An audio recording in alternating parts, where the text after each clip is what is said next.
Okay, so it's been a couple of days since my last update. Excuse me.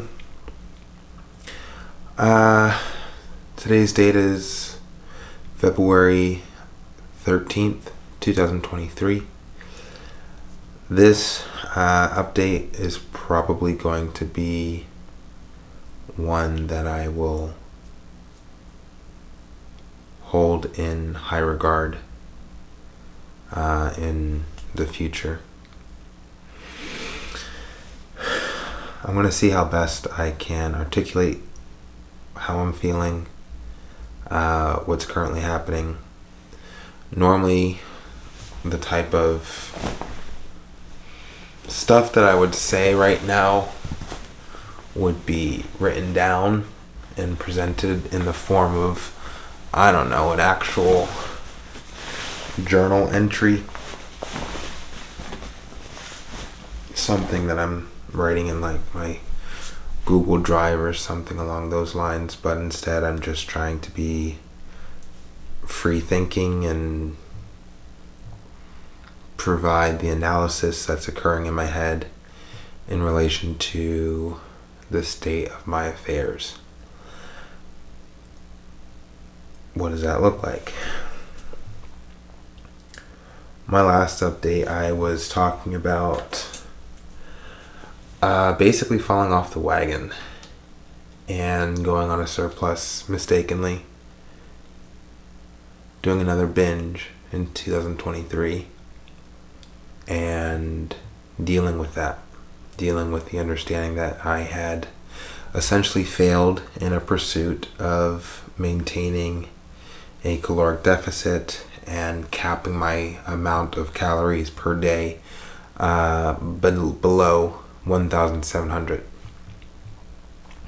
The day came where, the first day I went over 53 calories. So it was 1,753 calories for one day. And I did my best to compensate for it, but I couldn't. I was doing 5 burpees per calorie over 1,700. And I failed. I didn't get that done. I didn't do however many, 256, something like that. That doesn't make sense because the math doesn't add up. But I didn't do the amount of the amount of burpees that equated to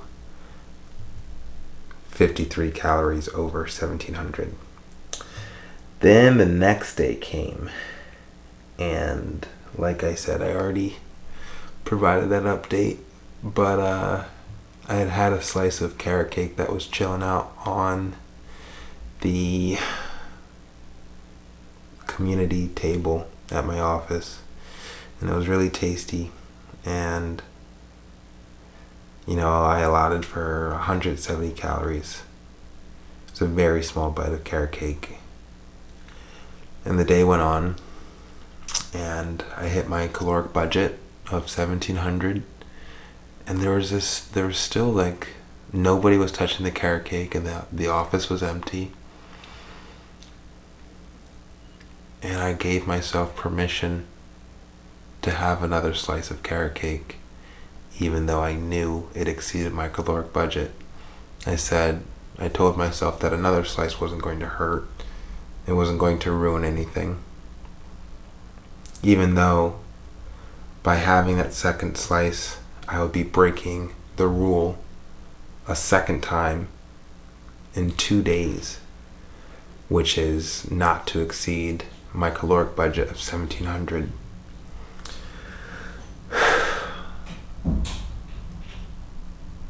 But I did it. And the moment that I did it, I had another slice and another slice and another slice and another slice, to the point where I had 6 or 7 slices of carrot cake, and that's what started my binge. Ate a whole bunch of food afterwards, and yeah, I already provided that update. It's been a couple of days since I even last reported back. And there have been new things that have occurred since then. It hasn't just been a one-day binge.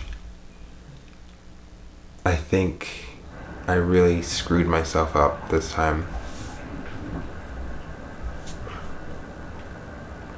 For posterity purposes, I am going to try to be as specific about what's going on in my head, just so I can understand what's actually happening in current time, that this is a problem. I'm acknowledging that I have a problem. I have a problem with impulse control. I have a problem with overeating. And that problem is compounded upon putting myself on an extreme caloric deficit. It is not natural to chase after 5% body fat. It's not natural. People aren't really supposed to exist with that level of body fat throughout the year.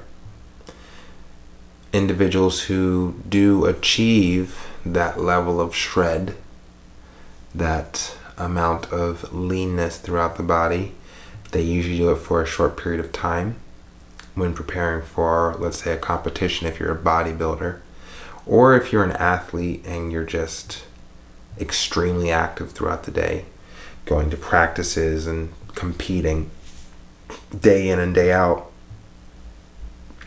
so that when you are eating, your metabolism stays high and you are just maintaining a very lean build because of that amount of activity that you are experiencing throughout the day, through each day.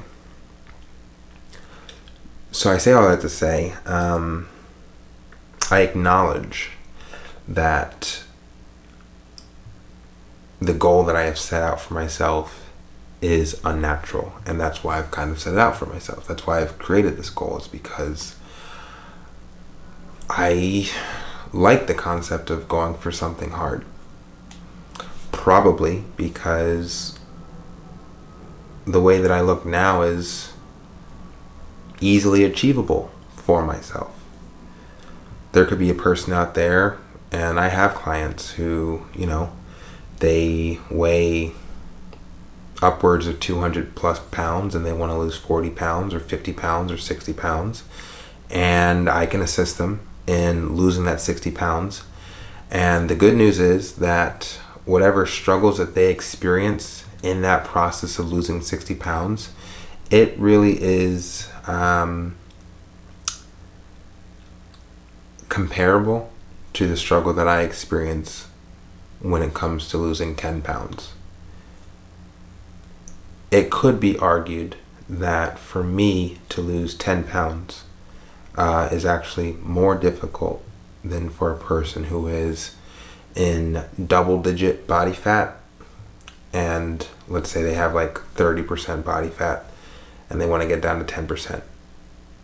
That 20% difference is easier to achieve than going from, let's say, 10% body fat down to 5% body fat. Because the leaner you get, the more difficult it is to fight against your body's natural urges. There's less fat stores in your body, and so there are stronger impulses that are occurring that are telling me to eat, telling me to get some additional glycogen or glucose in my body to nourish myself and fuel me. So I say all that to say that, it started on Thursday, and actually it started on Wednesday when I first went over 53 calories.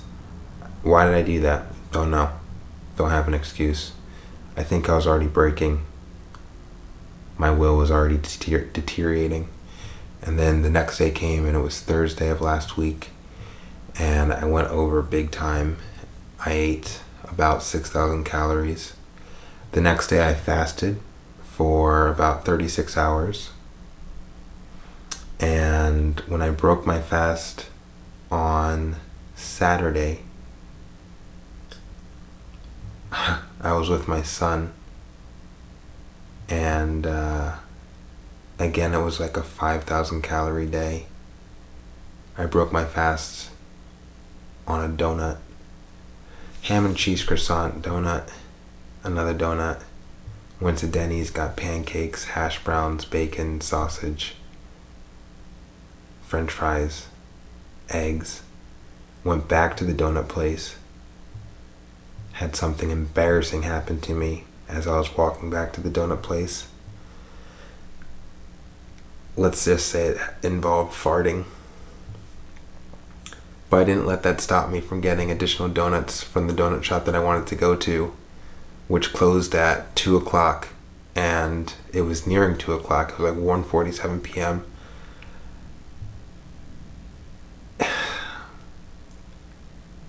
The whole time this was happening, I was acknowledging, like, oh, this is a problem. This is definitely a problem. What my body's telling me, the things that are actually happening in my body is there's a problem occurring. And I didn't fight against it. Instead, it's something about like feeding the habit, finding out ways to accommodate the habit, the desire, the urge, the impulse. So I made it work, and I got 3 additional donuts after all that food. And that was that.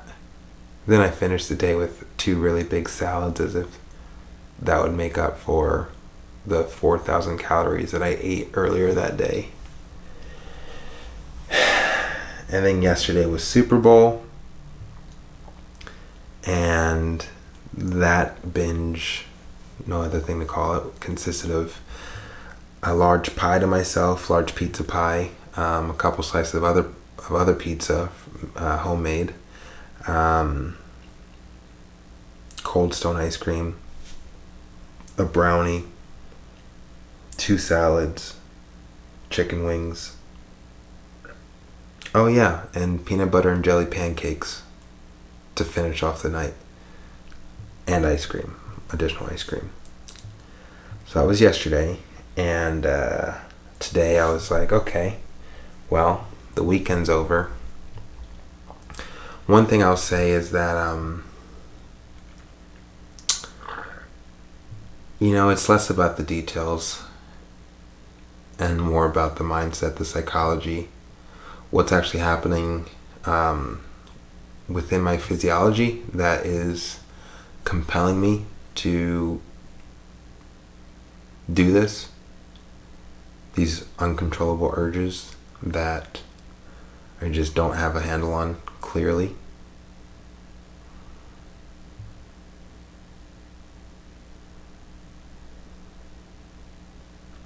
There's this one moment I just want to relay to myself for future reference. The day after I had my first binge on Thursday, and I was talking to my roommate, and I told him that I had a rough day. And he asked me why I had a rough day, and I said I had fallen off the wagon, and I told him that I had a binge.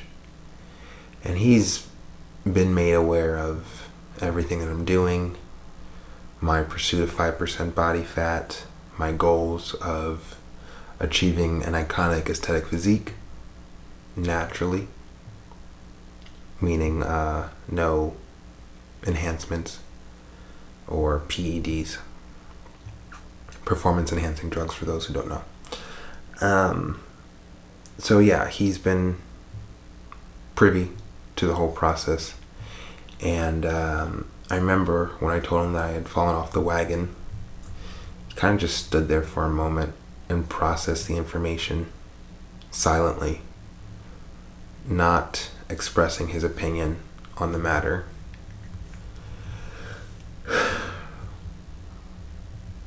And I think about that time, which was a couple of days ago, and I continue to consider the weight, the gravity of that silence.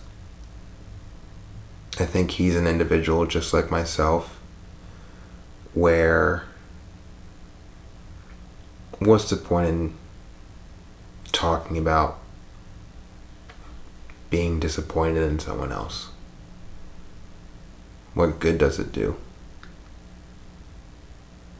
But in that moment, I felt disappointment. And I have this flashback of the first time that I became aware that disappointing people in my life bothered me. And it was when I don't know, I think I was in 6th grade, and I was getting these detentions after school for showing up to school late, or who else knows why I was getting detentions. And I was just getting them back to back consecutively. And what I would tell my mother is I would tell her that I was going to hang out with my friend right after school, until finally the school called her and let her know that, hey, we just want you to know that your son didn't make it to detention today. Long story short, she found out that I had been lying for like the past week or two about where I'd been going directly after school. Instead of going to my friend's house, I was going to detentions. And I remember the way that she looked at me, just directly in the eye, and said, "I am so disappointed in you, Sean." And I will never forget how that made me feel, disappointing my mother in that way, feeling like I let her down, knowing that I could have avoided it if I had just made different decisions in my life, that I could have not made her feel like I let her down. And I remember when that happened, I just, that was a moment for me. That was, it's still stuck with me since then, because it was something that I recognized. I hate the feeling of letting people down. And acknowledging that, I try to avoid it. I try not to make promises that I can't keep. When it comes to failing, my failures usually relate to the things I set myself up for. I notice that I'm always most comfortable with failing myself, letting myself down. In fact, it's something that I do most frequently. Even that, at this point in the game, is starting to feel uncomfortable. Now that I understand that because of this fear, this priority of not letting someone else down, I create this gap, this breathing room, this cushion to allow myself to let myself down. Because if I have to fail someone, let it be me. And so that's what I've been doing for the past however long I can think. Setting myself on a path, having a goal, failing, but understanding, it wasn't anybody else's goal. Nobody else was involved. I said I wanted to do something, I didn't get it done. The only person that I failed is me.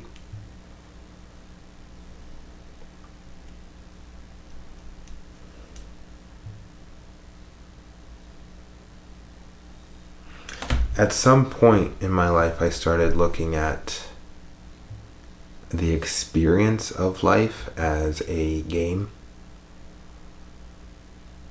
something that I was playing. And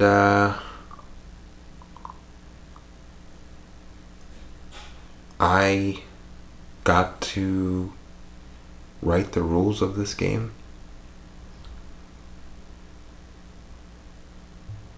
The thing is, I guess what's frustrating is that I'm not even holding myself to the rules that I've set. For instance, 1,700 calories. Broke that rule. And now I'm finding it extremely difficult to go back. I've been on a surplus for the past several days since Wednesday. No, since Thursday. Since Thursday. Yeah, Friday I was on a 36-hour fast. Yeah.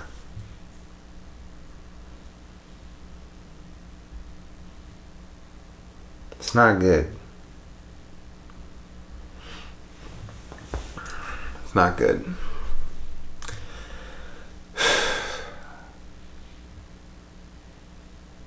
And the only person that can help me is me. The only person that I want to help me is me. I remember after the first binge this past Thursday, the next day, and I'm fasting and I'm just drinking water and I'm thinking about the binge from the day before, and I'm realizing, yeah, it wasn't conducive to my goals of hitting 5%, but I liked it. And that's the problem. I like the experience of overeating. In the same way that alcoholics like to drink.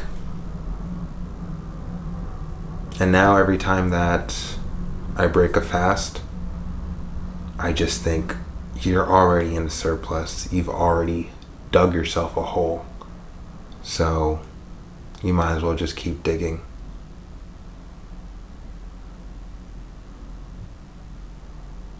You might as well just keep digging. And I can still look like this at this point in time. But every single day, I am undoing the progress that I have made. When I was a week ago, I was 4 or 5, maybe 6 weeks away from hitting my goal of 5%. Now, maybe I'm 7 weeks away, 8 weeks away.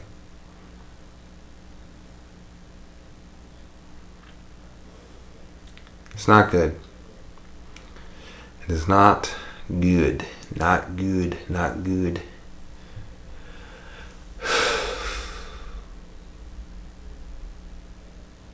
Like I said, I acknowledge I have a problem.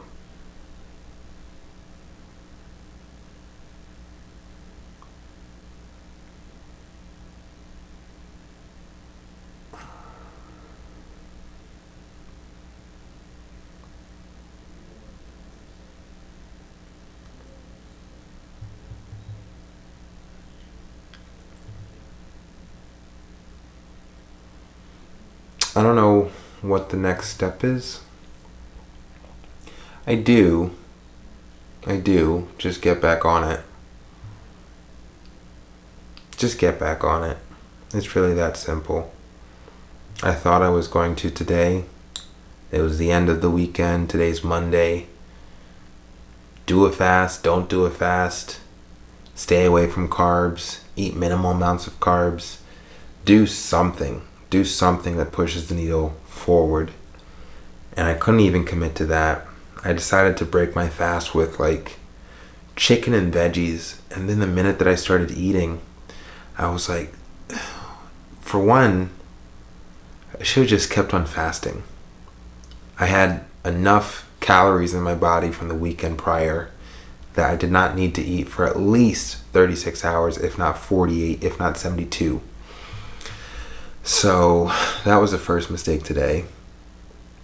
And then the minute that I ate, it just was like, I guess that habit, that feeling was still there of like, why not just keep eating? Why not? Why not distend that stomach? Why not stretch it and feel full? Feel that feeling that I enjoy.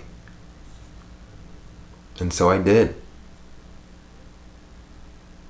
Bouncing around from restaurant to convenience store to restaurant, just spending money left and right on junk, pizza, croissants, donuts, just carbs.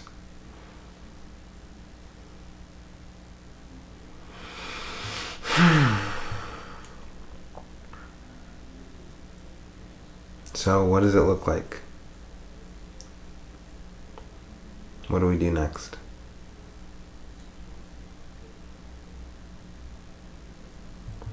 I would say this is the first step.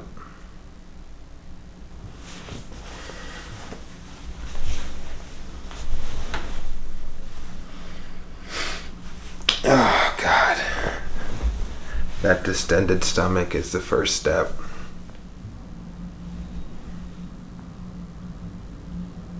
Acknowledging that it's going to take at least a week, maybe 2, to undo the damage that I've done over the past 4 to 5 days. Accepting that. Getting focused again. Going back on a deficit. Understanding that to be on a deficit is to literally operate at a lower level of energy in a constant state of slight discomfort and desire and want for more nourishment that's just within reach. And I have to stop myself from reaching out for it. Especially me. Because if I indulge a little, then I indulge a lot. And that's my problem. That's my personal problem that I have to overcome. This is why this process is so important to me. Because I have impulse control issues. And I am not disciplined enough to stop myself. Which is why I failed in the first place.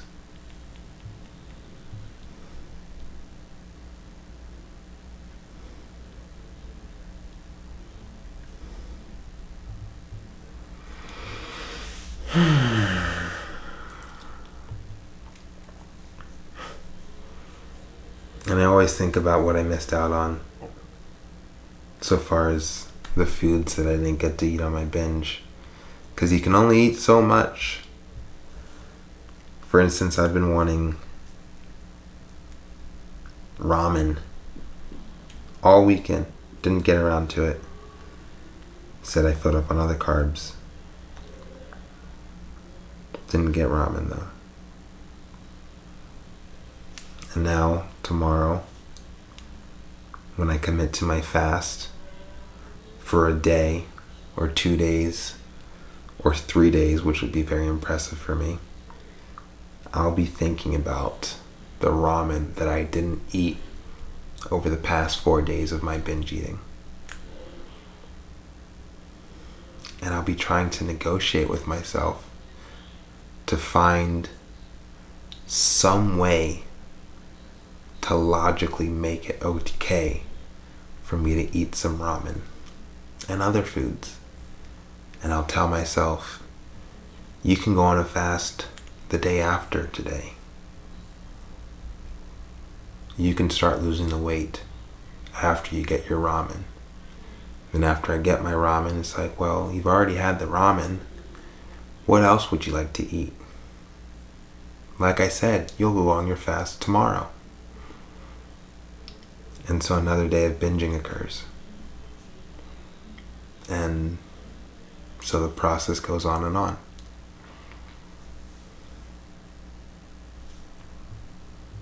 This is who I fight with in my head.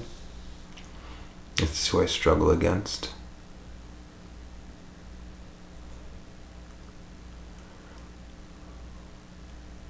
I make it sound much more difficult than it really is in reality.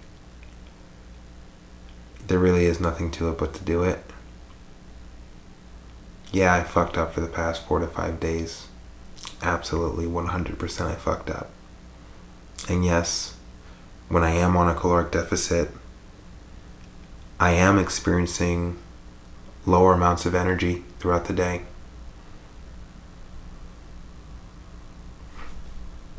Get over it. I have a goal. I haven't accomplished that goal. It's just that simple. I'll be feeling plenty of energy over the next couple of days with the amount of calories that I consumed. So it's going to be a second before I start dragging my feet again,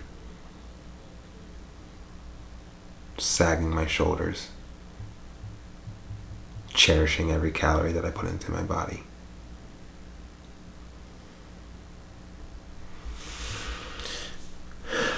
February 13, 2023.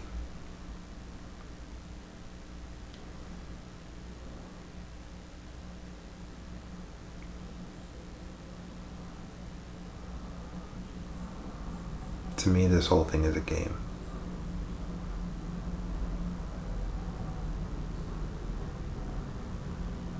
If there's one thing I would like to change, I would like to make the concept of letting myself down as tragic as the concept of letting someone else down.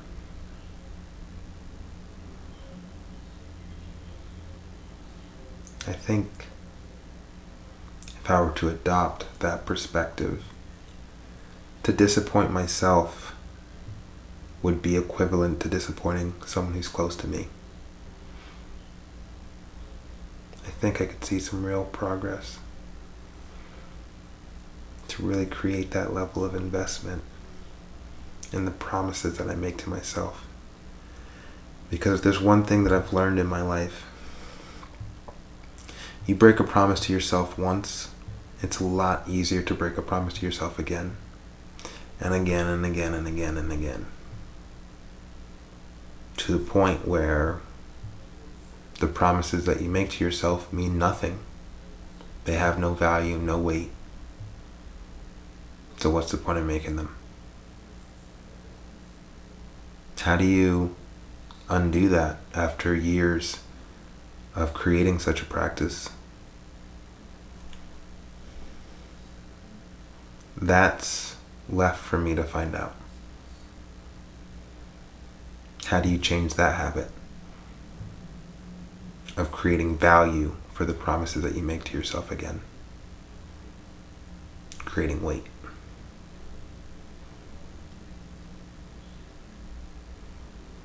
And then you can think that you have succeeded. And all of a sudden it's important again. But one day comes where your will feels as strong as a feather, and the wind blows, and you knock over, and you break that promise again. After feeling so strong, so resolved that such a thing wouldn't happen again, and then it happens. Then what? I guess that's life.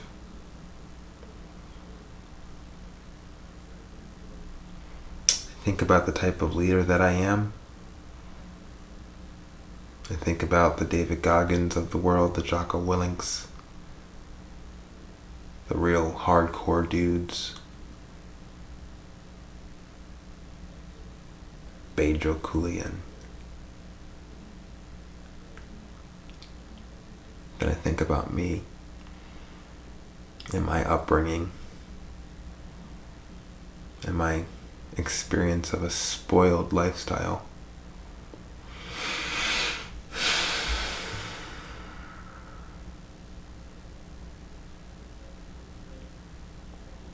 And I acknowledge that I want no other master but my own.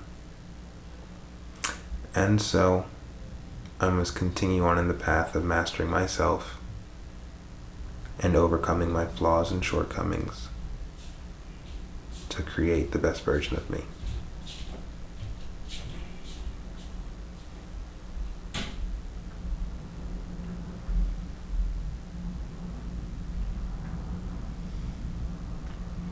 So, what's the plan moving forward? I'm going to say this out loud right now, and commit myself to the process, I'm going to say, fuck the negotiations. Fuck holding myself accountable. It's not even about that. It's about committing to promises and not letting yourself down. Can I commit to a 48-hour fast?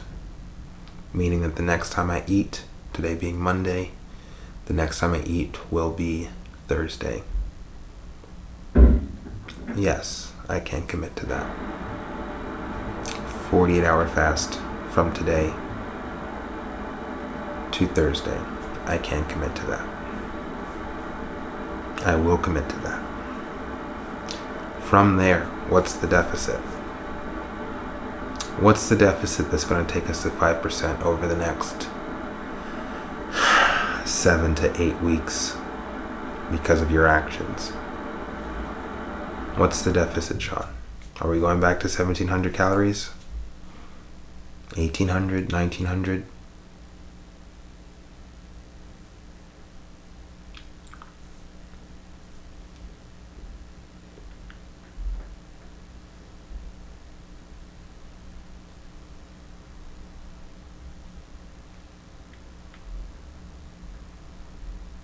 You say this out loud, you have to commit to it. What about diet breaks? What about refeeds?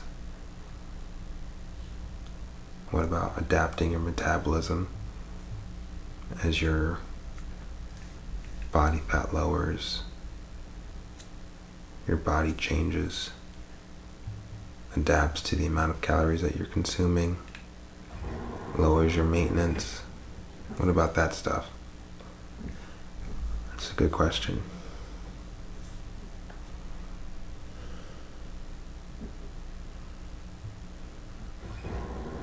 I want to be extreme. I don't want to be unreasonable.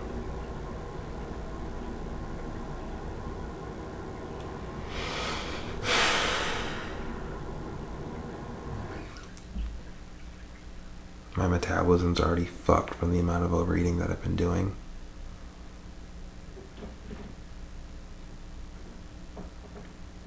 I made mistakes. What's the plan moving forward? 48-hour water fast. Next time I eat will be on Thursday. What's the restriction afterwards? What's the restriction?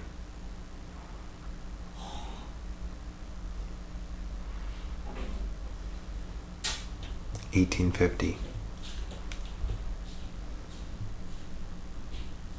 1,850 calories.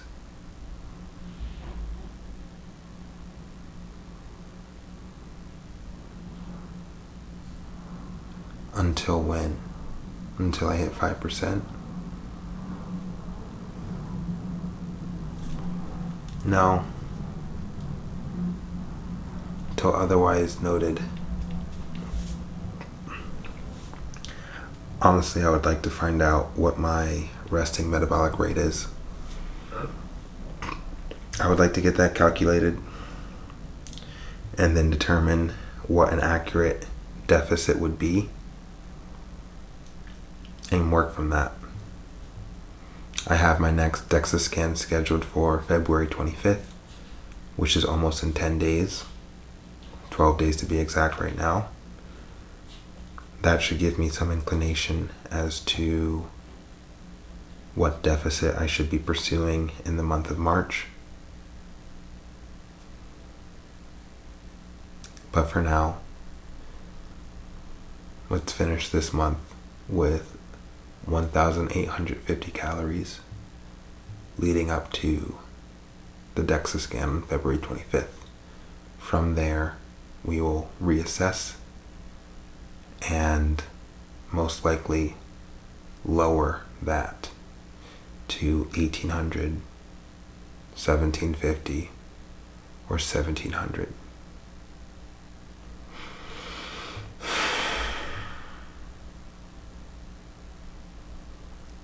Can you commit to this 1,850 deficit? 1,850 restriction? Of course I can. Will I? How much will it hurt to disappoint yourself? To let yourself down? How much will it hurt?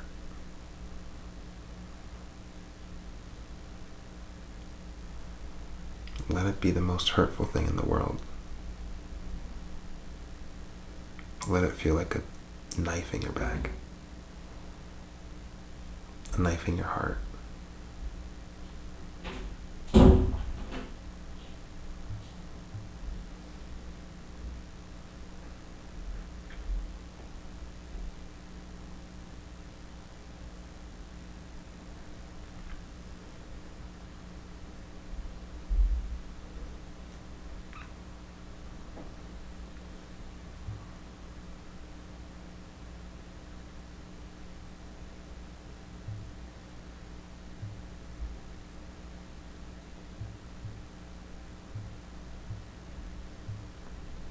Here's to the pursuit of all things hard.